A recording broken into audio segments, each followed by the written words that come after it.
সবাই কেমন আছেন? আশা করি সকালে ভালো আছেন, আমিও ভালো আছি। আজকে আমি একটা কাজে বসলাম, তো কাজটা আপনারা দেখতে পাচ্ছেন, কিছুক্ষণ পরে আপনারা দেখতে পাবেন। আর কি বলবো, দেখতে থাকেন। সুন্দর।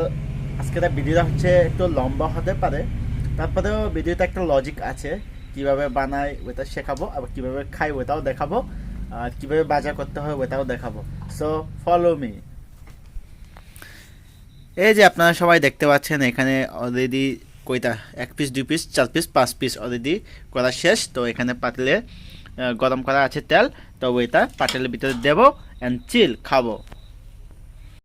দেখতে পাচ্ছেন, প্রথমে গোল করে নিতে হয়। গোল করার পরে চ্যাপ্টা করতে হয়। চ্যাপ্টা করার পরে দেখি কি ভিতরে কি দেয় এটা দেখি।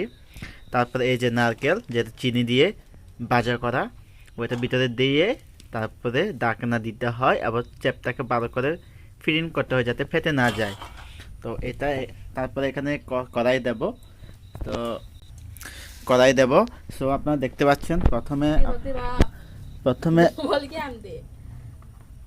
প্রথমে এই যে নিলাম।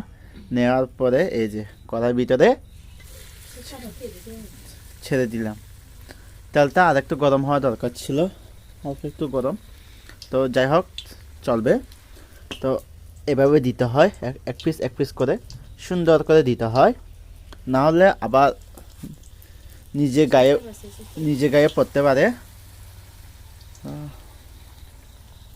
এই যে এগুলো সব আমি দেব। যাই হোক, আজকে অনেক খুশি, কারণ শীতকাল মানে আপনারা সবাই জানেন যে পিঠা খাওয়ার সিজন, খেজুরের রস এবং পিঠা খাওয়ার সিজন, বড়ে খাওয়ার সিজন। সো শীতকাল আমার ভালো লাগে, কারণ গোসল 2 দিন 3 দিন যদি গোসল না করি তারপরে চলে আর কি, বুঝে না? ওই যে স্যাম আছে, স্যাম স্যাম ফক্স চলবে।